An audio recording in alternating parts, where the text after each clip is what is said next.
Hot लड़की को date करोगी या फिर एक यूपीएससी एस्पिरेंट को? आईएएस को पसंद करूंगी। IAS officer of course. IAS के साथ बिहार का बच्चा पैदा होता है, पैदा होने से बड़ा होने तक हजारों लाखों बार सुन लेता है कि भाई कलेक्टर बनना है, कलेक्टर। जो बात आईएएस में वो किसी में नहीं, ये वो फलाना ढिमकाना। यूपी और बिहार से बोलते हैं कि ज्यादा आईएएस आईपीएस की तरफ लोग जाते हैं, क्यों ऐसा क्यों? क्योंकि यूपी और बिहार में आईएएस का भौकाल है। बोले तो गाड़ी चलता है तो 10 लोग काफिला में चलता है, 100 लोग 10 गाड़ी साथ साथ निकलता है। जी हाँ, बिहार में आईएएस आईपीएस का इतना ज्यादा भौकाल है कि दिल्ली के नॉर्थ और साउथ ब्लॉक में बैठने वाला हर 10 में से एक आईएएस ऑफिसर बिहार से है। इवन देश के हर एक डिस्ट्रिक्ट में एटलीस्ट एक सिविल सर्वेंट बिहारी है। देश का एक ऐसा स्टेट जो हेल्थ, एजुकेशन, पॉवर्टी, हंगर और लिटरेसी जैसे इंपॉर्टेंट पैरामीटर्स पर बहुत खराब परफॉर्मेंस कर रहा है, क्योंकि नीति आयोग के मुताबिक बिहार की 50% पॉपुलेशन न सिर्फ गरीब है बल्कि मल्टी डायमेंशनली पुअर है, जिसकी वजह से बिहार को बीमारू स्टेट का दर्जा दिया गया। लेकिन आईएएस ऑफिसर्स के मामले में बिहार टॉप पर है। बिहार के कमरौली गांव को तो आईएएस ऑफिसर्स वाला गांव बोला जाता है, क्योंकि अकेले इस गांव ने 15 आईएएस ऑफिसर्स दिए हैं। कहने को ये सिर्फ 15 है, लेकिन इसे आप इस तरह समझिए कि एक ऐसा एग्जाम जिसमें सिर्फ 0.1% कैंडिडेट ही पास हो पाते हैं। तो ऐसे में सिर्फ एक गांव से 15 आईएएस ऑफिसर्स बहुत बड़ा नंबर है दोस्तों। आईएएस और आईपीएस ऑफिसर बनने के लिए यूपीएससी के द्वारा जो एग्जाम कंडक्ट किया जाता है वो दुनिया का दूसरा टफेस्ट एग्जाम है। लेकिन क्या वजह है कि आज बिहार आईएएस बनने की फैक्ट्री बन चुका है? तो चलिए दोस्तों, आज की इस वीडियो में इसी गुत्थी को समझते हैं। वीडियो पर अगर पहली बार आए हैं तो वीडियो को लाइक करके चैनल को सब्सक्राइब जरूर कर लीजिएगा।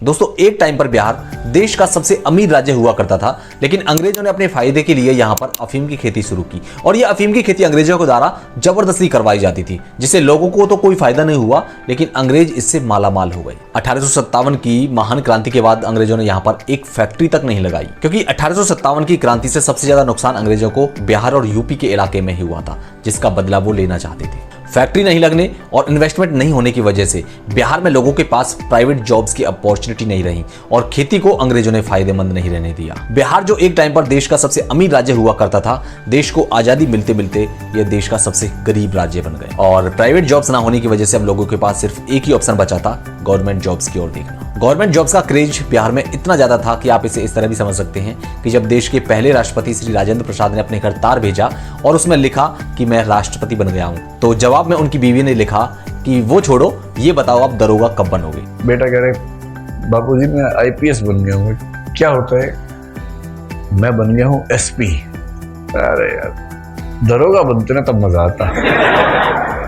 गांव का आदमी बेचारा ऐसा सोचता है, आईएएस का मतलब पटवारी बनते तब मजा आता, क्योंकि उसके लिए पटवारी ही महामहिम है। उसे क्या पता कि पटवारी के पापा के पापा के पापा के पापा के पापा के पापा बने हैं मेरा बेटा। समझ नहीं आता है कि पटवारी पटवारी है।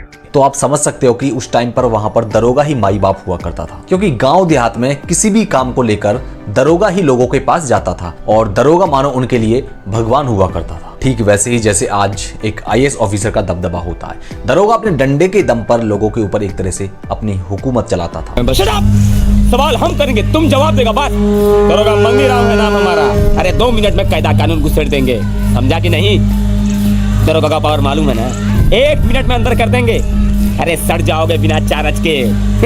यही खड़े खड़े सब सूट पैंट गीला हो जाएगा। और आज भी जब आप बिहार के किसी गांव देहात में जाएंगे तो वहां पर आईएएस ऑफिसर यानी कलेक्टर का रुतबा ही कुछ ऐसा है कि बच्चे को स्कूल बाद में भेजा जाता है, पहले उसके दिमाग में फिट कर दिया जाता है कि उनका बेटा कलेक्टर बनेगा। 10th में भले ही कम मार्क्स आ जाए, 12th में भले ही कम मार्क्स आ जाए, लेकिन आईएएस तो बन के रहो, किसी भी प्रकार बनो। इसी वजह से आज भी बिहार में एक एवरेज दिखने वाला लड़का लड़कियों के बीच काफी पॉपुलर होता है अगर वो आईएएस ऑफिसर है। हॉट लड़की को डेट करोगी या फिर एक यूपीएससी एस्पिरेंट को? आईएएस को पसंद करूंगी। IAS officer of course. IAS के साथ ऑल्सो वांट आईएएस ऑफिसर। और लड़कियां ही नहीं, उनके माँ बाप भी एक आईएएस दूल्हे के लिए इतने ज्यादा ऑब्सेस्ड हैं कि पूरे बिहार में एक आईएएस और बाकी गवर्नमेंट जॉब्स वाले लड़कों के लिए अलग से दहेज का रेट कार्ड फिक्स्ड है। आईएएस दूल्हे का रेट 40 लाख से 1 करोड़ रुपए और बाकी गवर्नमेंट सर्विस जैसे कि पुलिस कांस्टेबल, गवर्नमेंट टीचर और यहाँ तक कि क्लर्क का रेट 15 लाख या उससे भी ज्यादा है। और जो रेट फिक्स है अगर थोड़ा बहुत उससे ऊपर नीचे भी हो गया ना तो शादी कई बार तो मंडप में ही टूट जाती है। इसी सवाल को जब मैंने एक सिलेक्टेड कैंडिडेट से पूछा जिनकी इस बार 2023-24 के यूपीएससी का जब फाइनल रिजल्ट आया था उसमें 574वीं रैंक आई थी, तो सुनिए उनका जवाब क्या था। क्या वजह है कि बिहार जैसी स्टेट में बहुत ज्यादा आईएएस आईपीएस निकलते हैं? हाँ, मतलब ये तो है, ये पब्लिक डिस्कोर्स में ये ऐसी धारणा है कि बिहार से बहुत ज़्यादा बच्चे आईएएस आईपीएस और यूपीएससी की परीक्षा पास करते हैं। तो उसके पीछे शायद एक कारण ये भी है कि बिहार जो है वहाँ पे इंडस्ट्री और अदर जो एम्प्लॉयमेंट की अपॉर्चुनिटीज़ है थोड़े कम है। तो बच्चों में अगर ज़िंदगी में कुछ बेहतर करना है तो सरकारी नौकरी के पीछे उनका रुझान ज़्यादा होता है।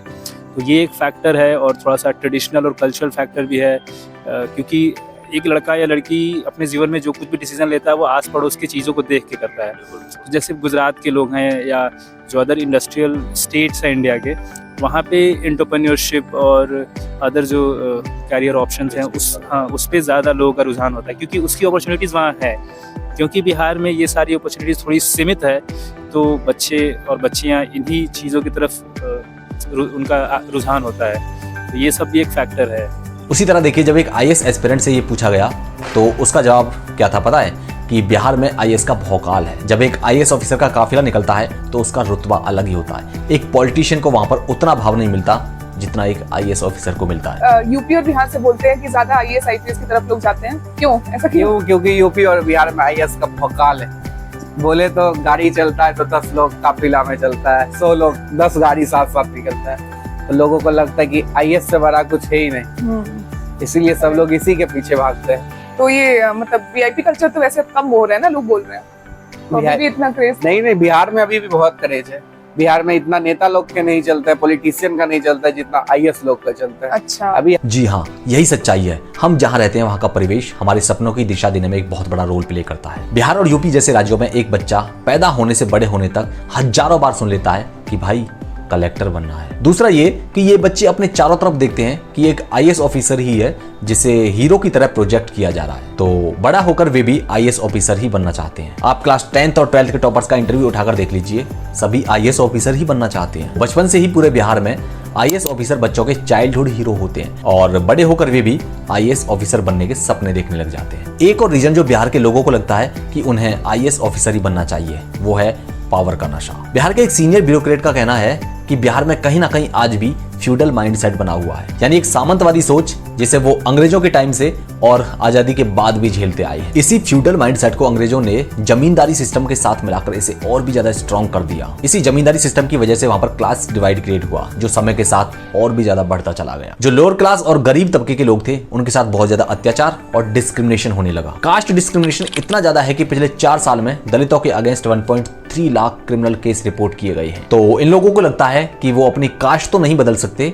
लेकिन आईएएस ऑफिसर बनकर अपना स्टेटस जरूर बदल सकते हैं, और अगर आईएएस बनकर उनके हाथ में भी पावर आ जाए तो लोग उनकी भी रिस्पेक्ट करेंगे। अब आप ही बताइए, आज के टाइम में हमारे देश में आईएएस के अलावा ऐसी कौन सी दूसरी नौकरी है जिसके हाथ में इतनी ज्यादा पावर हो? तो इसी पावर के लिए बिहार में ज्यादातर लोग न सिर्फ सरकारी नौकरी को प्रेफर करते हैं बल्कि वे टॉप की पोजीशन को टारगेट करते हैं। एक और चीज ये है कि 1980s और 90s के बिहार को गुंडाराज या जंगल राज कहा जाता था। पूरी जनरेशन ऐसे लोगों को देखकर बड़ी हुई है जिन्हें बाहुबली बोला जाता था, जो कि बहुत हाईली क्रिमिनल बैकग्राउंड से आते थे। चारों तरफ बस यही चर्चे रहते थे कि आज उसको किडनैप कर लिया गया, उसकी हत्या कर दी गई, उसका शोरूम लूट लिया गया, वगैरह वगैरह। तो इस जनरेशन को लगने लगा कि अगर उनको ये जंगल राज या गुंडा राज खत्म करना है तो उन्हें आईएएस या आईपीएस ऑफिसर तो बनना ही पड़ेगा। और जब वो आईएएस या आईपीएस ऑफिसर बन जाते हैं तो वो इस जंगल राज को तो भूल जाते हैं, लेकिन वो भी इसी जंगल राज का हिस्सा बन जाते हैं। बहुत सारे आईएएस ऑफिसर करप्शन करते हुए पकड़े जाते हैं और ये सिलसिला लगातार जारी रहता है। इस सब के अलावा बिहार से सबसे ज्यादा आईएएस ऑफिसर निकलने के पीछे इकोनॉमिक फैक्टर्स भी बहुत ज्यादा इंपॉर्टेंट है। देखो, 1991 में देश में इकोनॉमिक रिफॉर्म्स लाए गए थे, उसके बाद बड़े स्केल पर देश में चेंजेस देखे गए, लेकिन बिहार में ऐसा कुछ भी नहीं हो पाया। इन रिफॉर्म्स के 10 साल बाद भी बिहार में 70% पॉपुलेशन खेती में लगी हुई थी, यानी कि सर्विस सेक्टर ने रूरल पॉपुलेशन के बीच अपनी जगह ही नहीं बनाई। और अर्बनाइजेशन रेट बिहार में 10% है। तो सर्विस सेक्टर जो बिहार में अर्बन एरियाज में तो आ रहा था, लेकिन मेजर पॉपुलेशन जो रूरल एरिया में रह रही थी उनसे दूर ही था। और यहाँ का एग्रीकल्चर सेक्टर जो कि छोटे छोटे लैंड होल्डिंग्स में डिवाइड है, कम कॉस्ट होने की वजह से कम आउटपुट दे रहा था, जिसकी वजह से ज्यादातर फैमिलीज डेफिसिट यानी कि घाटे में रहती हैं। और इसी गरीबी और घाटे से बचने के लिए बिहार के लोग सरकारी नौकरी को प्रेफर करते हैं, क्योंकि सरकारी नौकरी में स्टेबिलिटी है, सिक्योरिटी है और लोगों के बीच रुतबा और रिस्पेक्ट मिलता है वो अलग। इसके अलावा बिहार का अनस्टेबल पॉलिटिकल सिस्टम भी इसके लिए बहुत हद तक जिम्मेदार है। बिहार में अब तक पिछले 70 साल में 25 बार सीएम्स बदल चुके हैं। बेसिकली इन 6 सीएम को छोड़कर किसी ने भी अपना टर्म पूरा नहीं किया है। इनफैक्ट बिहार में चीफ मिनिस्टर्स का एवरेज टेन्योर ही 1.5 साल है। फॉर एग्जाम्पल, इनको तो आप सब जानते ही हैं। इस आदमी को जब भी अपनी कुर्सी के लिए कोई खतरा महसूस होता है तो ये किसी भी खेमे में शामिल हो जाता है। ये कभी जेडीयू का दामन पकड़ लेता है तो कभी बीजेपी का, और इसी पॉलिटिकल अनस्टेबिलिटी से पनपता है गुंडा राज। अब आप खुद ही बताइए, एक ऐसे राज्य में जहां पर गुंडा राज है, पॉलिटिकल अनस्टेबिलिटी है, तो उस राज्य के बच्चे क्या आईएएस ऑफिसर नहीं बनना चाहेंगे? अब आईएएस बनने के पीछे की आयरनी देखिए।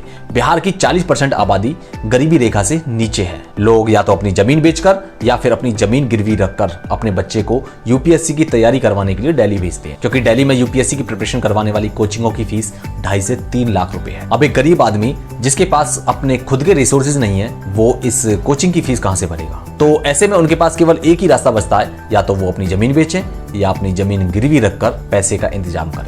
जमीन क्या करेंगे जब बेटा को नौकरी ही नहीं रहेगा, कमाएंगे तो जमीन लेके क्या करेंगे? जैसे कि आयुष कुमार, उनके पिताजी ने आयुष को दिल्ली भेजने के लिए अपनी जमीन मात्र 16,000 रुपए में बेच दी थी, और आज उसी जमीन की कीमत 25 लाख रुपए है। अब जरा सोचिए, आयुष कुमार तो आईएएस बन गया, उसकी जमीन बिक गई तो उसे कुछ फर्क नहीं पड़ने वाला, क्योंकि वो और जमीन ले लेगा। लेकिन थोड़ी देर के लिए मान लीजिए अगर वो आईएएस नहीं बनता तो जमीन भी बिक गई और आईएएस भी नहीं बना। लेकिन दोस्तों, हर साल यूपीएससी की तैयारी करने वाले लाखों छात्रों के साथ ऐसा होता है, क्योंकि हर साल यूपीएससी के 10 लाख फॉर्म भरे जाते हैं और उनमें से फाइनल सिलेक्शन लगभग 1000 कैंडिडेट का होता है। अब बाकी कैंडिडेट जिनका सिलेक्शन नहीं हुआ, उनका क्या? क्योंकि अपनी जिंदगी के 5-6 साल यूपीएससी को देने के बाद जब उनके पास ना तो जॉब होती है और ना ही जमीन, तो ये जो दुख है केवल वही समझ सकता है जो इस दौर से गुजरा हो या गुजर रहा हो। अब लास्ट में यही कहूंगा कि हमें इस माइंडसेट से बाहर निकलना होगा कि सिर्फ आईएएस ही ऐसी नौकरी है जो हमारी गरीबी दूर कर सकती है। ऐसा नहीं है कि इस दुनिया में सिर्फ आईएएस ही एक नौकरी है, उसके अलावा कोई नौकरी ना हो। इसके अलावा भी दोस्तों बहुत सारी ऐसी नौकरी हैं जो न केवल आपको बहुत अच्छा पैकेज देती हैं, बल्कि आपका सोशल स्टेटस भी बढ़ा सकती हैं। वैसे भी यूपीएससी में आपका सिलेक्शन होगा ही, इसकी कोई गारंटी भी नहीं है, क्योंकि सीट बहुत लिमिटेड है और सक्सेस होने का चांस बहुत कम। उम्मीद करता हूं आपको ये वीडियो पसंद आई होगी। अगर आपको इस वीडियो से थोड़ा भी सीखने को मिला हो तो वीडियोस को लाइक करके अपनी फैमिलीज और दोस्तों के साथ जरूर शेयर कर देना। और हाँ, इसी तरह की वीडियोस के लिए चैनल को सब्सक्राइब करना बिल्कुल मत भूलना। मिलते हैं नेक्स्ट वीडियो में, तब तक के लिए बहुत बहुत धन्यवाद।